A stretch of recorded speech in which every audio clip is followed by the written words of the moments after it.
We have listened to many histories of the American Civil War, but how did the ordinary soldiers and generals view this conflict that so deeply shaped American and world history?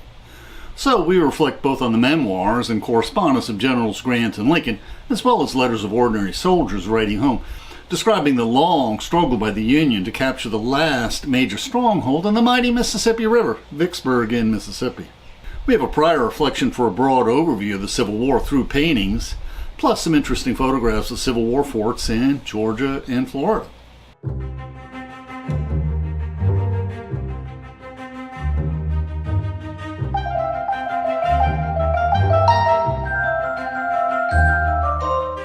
Please, we welcome interesting questions in the comments. Let us learn and reflect together. At the end of our talk, we'll discuss the sources used for this video. Please feel free to follow along in the PowerPoint script we uploaded to SlideShare, which includes illustrations. Our sister blog includes footnotes, and both include our Amazon book links. Many citizens in the North and the South thought the Civil War would be a short conflict, but military strategists feared a protracted struggle. Foremost among these was General Winfield Scott, a brilliant strategic general and hero of the Mexican War who served under 7 presidents. However, by the 1860s, he was in his 70s and was so obese that he had to be hoisted on and off his horse with a crane. But Scott was still a sharp general, and his Anaconda Plan was a strategy that would win the war eventually for the Union. This great snake picture was printed in the newspapers across the country in 1861. The plan called for a naval blockade that strangled the commerce of the Confederacy and the Union forces seizing control of the Mississippi River, followed up by Union forces marching through the heart of the Confederacy. There was roughly 2 theaters of war. The Eastern Theater were Confederate generals, and in particular Robert E. Lee, often bested Union generals in early battles in Virginia and surrounding states. And the Western Theater, where the Union forces were victorious from the beginning in their struggle to seize control of the Mississippi River Basin. But the battles in the Eastern Theater were more visible to newspapermen and foreign diplomats. As horrific casualties mounted for both sides, the Civil War became unpopular in the North. And although the Republicans did not lose control of Congress in the 1862-63 midterm elections, their margin in the House was greatly decreased. Abraham Lincoln began to have serious doubts about whether he would win the upcoming 1864 presidential election. In July 1863, the Union finally won 2 key battles that started to turn the tide of the war in favor of the Union. The Confederate General Robert E. Lee invaded Pennsylvania at Gettysburg, desperately seeking an offensive win to legitimize the Southern cause to potential allies in England and France.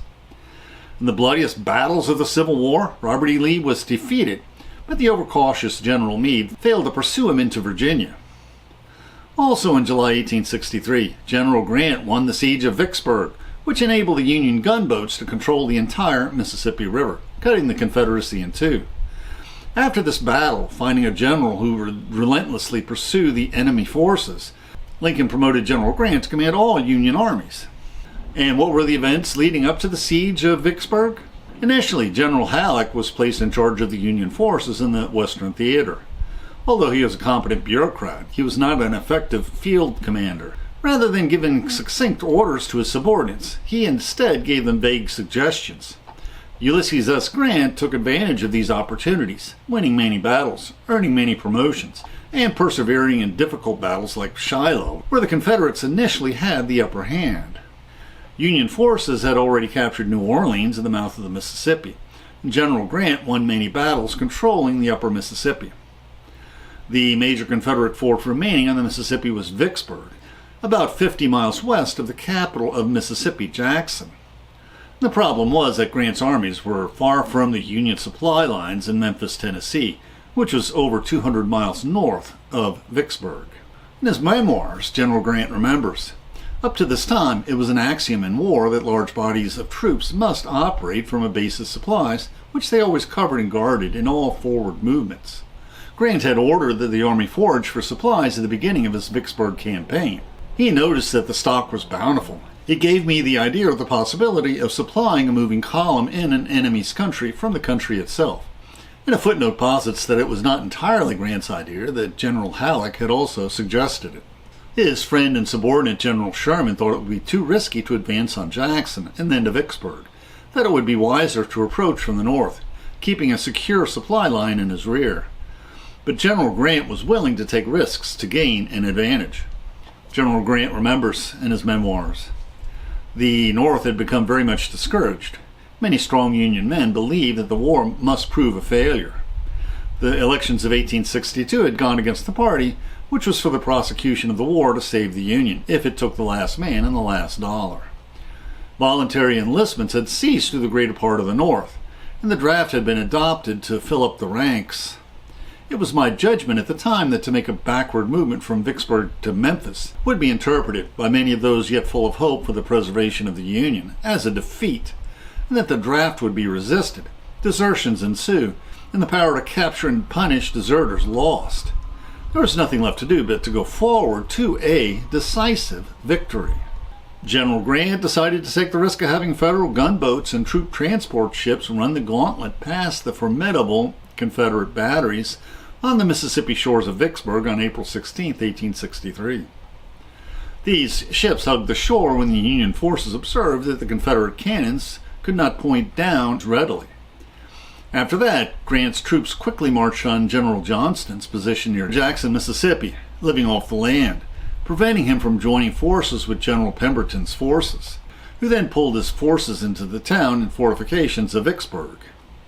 The many battles and maneuvering before the Siege of Vicksburg were like a long chess game, which we are vastly oversimplifying. Professor Gallagher says, "Grant's Vicksburg campaign ranks among the most brilliant in American history. He abandoned his supply lines and moving east towards Jackson, his army living off the land, capturing food and livestock from the farms they encountered. He marched quickly and defeated the enemy in detail, not giving the Confederates time to consolidate their forces, capturing a 30,000-man army and vast Confederate military material. His victory achieved one of the North's major strategic goals." After the Emancipation Proclamation in January 1863, runaway slaves were flocking to Union lines in ever greater numbers, and many were permitted to work and sometimes fight in the Union Army. These wartime experiences changed many Northerners' opinions about the freed slaves.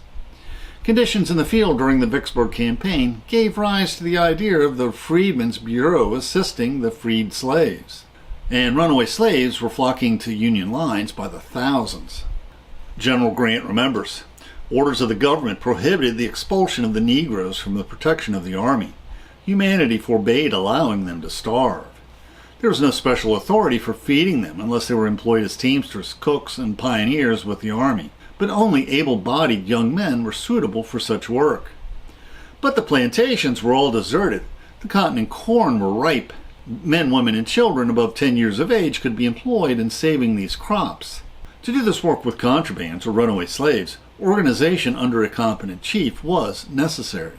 The army paid for the contrabands or runaway slaves to pick the cotton and harvest the crops, selling it up north. In this way, a fund was created not only sufficient to feed and clothe all, old and young, male and female, but to build them comfortable cabins, hospitals for the sick, and to supply them with comforts they had never known before." General Sherman was not enthusiastic about Negroes assisting in the war effort. He wrote to his brother in April 1863, "The Union companies prefer to be rid of the Negroes, as they desert the moment danger threatens. As soon as we began our march from Memphis, the Negroes quit leaving their teams standing in the roads, and details of soldiers had to be sent back to bring up the wagons. At Shiloh, all our Negro servants fled, and some of them were picked up by boats 40 miles down the river. I won't trust Negroes to fight yet, but I don't object to the government taking them from the enemy and making such use of them as experience may suggest." And that's a recruitment poster for the enlistment of black soldiers. However, some Union soldiers were impressed by the efforts of freedmen soldiers. Chauncey Cook writes to his mother in July 1863, "I see by the papers there are 50,000 freedmen under arms, and they are doing good service. The poor black devils are fighting for their wives and children, yes, and for their lives, while we white cusses are fighting for an idea. I tell the boys right to their face that I am in the war for the freedom of the slave. When they talk about the saving of the Union, I tell them that is Dutch for me. I am for helping the slave if the Union goes to smash." Now, in his memoirs, General Grant remembers, "The ground about Vicksburg is admirable for defense. On the north, it is about 200 feet above the Mississippi River at the highest point, and very much cut up by the washing rains. The ravines were grown up with cane and underbrush, while the sides and tops were covered with a dense forest. Farther south the ground flattens out somewhat and was in cultivation, but here too it was cut up by ravines and small streams. Federal troops had tried to breach the defensive works at Vicksburg, but to no avail. General Grant remembers the final assault. The attack was ordered to commence on all parts of the line at 10 a.m. on April 22nd, with a furious cannonade from every battery in position. All the corps commanders set their time by mind so that all might open the engagement at the same minute. The attack was gallant, and portions of each of the three corps succeeded in getting to the very parapets of the enemy and planting their battle flags upon them, but at no place were we able to enter. This last attack only increased our casualties without giving any benefit whatsoever, and at dark the Union forces were withdrawn. In his memoirs, General Grant recalls, "I now determined upon a regular siege, to outcamp the enemy, as it were, and to incur no more losses. With the Navy holding the river, the investment of Vicksburg was complete. As long as we could hold our position, the enemy was limited in supplies of food, men, and munitions to what they had on hand. The Union trenches were 600 feet or closer from the Confederate positions. They were so close that both sides could shout out to each other. At one point in the line, General Grant remembers, the soldiers of the two sides occasionally conversed pleasantly across this barrier. Sometimes they exchanged the hard bread of the Union soldiers for the tobacco of the Confederates. At other times the enemy threw over hand grenades, and often our men, catching them in their hands, returned them. The fighting was miserable," H. Pennyman of Illinois Volunteers wrote to his wife in early June. "We still lie here waiting for the fall of Vicksburg and expect it will be ours in a few weeks. Grant's fine army needs a few weeks of rest very much. Marching and countermarching, fighting, watching, and digging, with hot weather, dry and excessively dusty roads and fields, miserable camping places on the ground, and great scarcity of water, with short diet, sleepless nights, dirty clothes, absence of tents, distance of wagons, and much confusion among the countless hills, all have aided in rendering the troops debilitated and most decidedly uncomfortable." Our Illinois volunteer continues, "War is a dreadful evil, and the army is a school of bad morals. About 9/10 of the troop entering the army are irreligious, becoming worse and worse. A great crowd of men, without the restraints of society and no influence from women, become very vulgar in language, coarse in their jokes, impious, and almost blasphemous in their profanity." The two sides were competing in digging tunnels and blowing up mines under the enemy lines. General Grant remembered one colored man who had been underground at work when this explosion took place, who was thrown over to our side. He was not much hurt, but was terribly frightened. Someone asked him how high he had gone up. "Dunno, massa, but think about 3 mile," was his reply. He served the Union cause for the duration of the war. By July 1863, it was clear to the Confederates that they would not be relieved, and it made no sense to wait to surrender until their provisions had completely run out. On July 3rd, 2 Confederate officers approached the Union lines under white flags. They proposed an armistice, with 3 Confederate commissioners meeting with 3 Union commissioners to negotiate the terms of surrender. General Grant proposed that instead he meet with Confederate General Pemberton, sending this reply: "The useless effusion of blood you propose stopping by this course can be ended at any time you may choose, by the unconditional surrender of the city and garrison. Men who have shown so much endurance and courage as those now in Vicksburg will always challenge the respect of an adversary, and I can assure that you will be treated with all the respect due to prisoners of war. I do not favor the proposition of appointing commissioners to arrange the terms of the capitulation, because I have no terms other than those indicated above." Pemberton and Grant had served in the same division in the Mexican Wars and were old acquaintances. Pemberton did not immediately agree until that evening, but he did not want to formally surrender on July 4th. The terms of surrender were similar to those ending the Civil War at Appomattox Courthouse. The arms of the soldiers would be stacked, but the officers would be permitted to take their sidearms, and cavalry officers could take 1 horse. The Confederates were fed alongside Union soldiers. General Grant remembers, "Pemberton's army was largely composed of men whose homes were in the Southwest. I knew many of them were tired of the war and would get home as soon as they could. A large number of them had voluntarily come into our lines during the siege and had requested to be sent north where they could get employment until the war was over and they could go back to their homes. And the Union Army did not want the burden of caring for this large group of Confederate prisoners." General Grant continues. Our soldiers were no sooner inside the lines than the two armies began to fraternize. Our men had full rations from the time the siege commenced to the close. The enemy had been suffering, particularly towards the last. I myself saw our men taking bread from their haversacks and giving it to the enemy that they had so recently been engaged in starving out. It was accepted with avidity and with thanks. And the Confederates only had 2 weeks' rations remaining when they surrendered. Now, how did the Confederate civilians manage during the weeks-long Union artillery bombardment? After riding into Vicksburg, General Grant found that many of the citizens had been living underground. The ridges upon which Vicksburg is built are composed of a deep yellow clay of great tenacity. When roads and streets are cut through, perpendicular banks are left and stand as well as if composed of stone. Many citizens secured places of safety for their families by carving out rooms in these embankments. A doorway would be cut into a high bank starting from the level of the road or street, and after running a few feet, a room was carved out of the clay. Some of these rooms were carpeted and furnished with considerable elaboration. In these rooms, the occupants were fully secure from the shells of the Navy, which were dropped into the city night and day without intermission. As at the surrender several years later at Appomattox Courthouse, Union soldiers were discouraged from celebrating the end of the long series of battles and the siege at Vicksburg. But individual soldiers were ecstatic in their letters home, as Sergeant Stephen Rollins of Illinois wrote to his mother. The great work has at last been accomplished. The fight is fought and the victory won. The great rebel stronghold has at last fallen, and let us thank God fervently. Thanks be to God first, who ruled our affairs to the dismay of our enemies. Thanks next to the patriotism, valor, ability, and energy of Major General U.S. Grant. Thanks to the soldiers who have nobly and patriotically performed so many deeds of valor, endured so many hardships, and bravely won so many victories.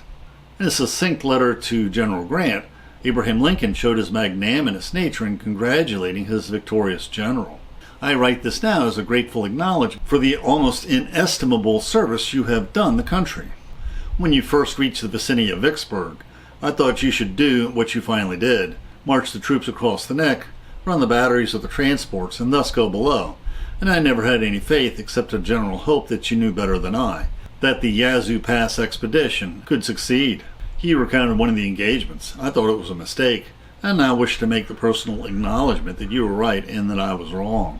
How rare it is for a president to admit that to a subordinate. Now we'll discuss the sources we used for this video. General Ulysses S. Grant wrote his personal memoirs when he was on his deathbed to provide for his widow. This was a bestseller when originally published after 1885, and helps bring alive the many battles of the Civil War, reminding us that history when lived is not inevitable. Due to their nature, the correspondence of General Sherman was less helpful. This collection of the Civil War letters of mostly ordinary soldiers, but also of generals and the occasional letter from President Lincoln, revealed the concerns and thoughts of ordinary soldiers fighting in this epic struggle. One major source we consulted was a teaching company course on the Civil War by Professor Gary Gallagher. The battles and maneuverings leading up to the Siege of Vicksburg were an elaborate chess game. We encourage you to listen to these lectures to learn how the quick actions of General Grant ensured the ultimate victory, and how he overruled the misgivings of many of his subordinates in his tactics and strategy, including his associate General Sherman. We also reflected on Professor Gallagher's reflections on why Union soldiers were willing to fight to preserve the Union, and how the speeches of Daniel Webster inspired many Americans to cherish the Union. The YouTube description includes a link to our PowerPoint script that we uploaded to SlideShare and also our blog. Please support this channel by sharing this video with your friends and by clicking on the like and subscribe buttons and by clicking on the Amazon links to purchase any of the books we discussed, which will earn us a very small affiliate commission. And please consider becoming a patron of our channel. Plus, we will host special discussion groups for our patrons. Plus, you can click on the Meetup or small M icon to participate in our online discussions, where we practice our future YouTube scripts. And please click on the links for other videos that will broaden your knowledge and improve your soul.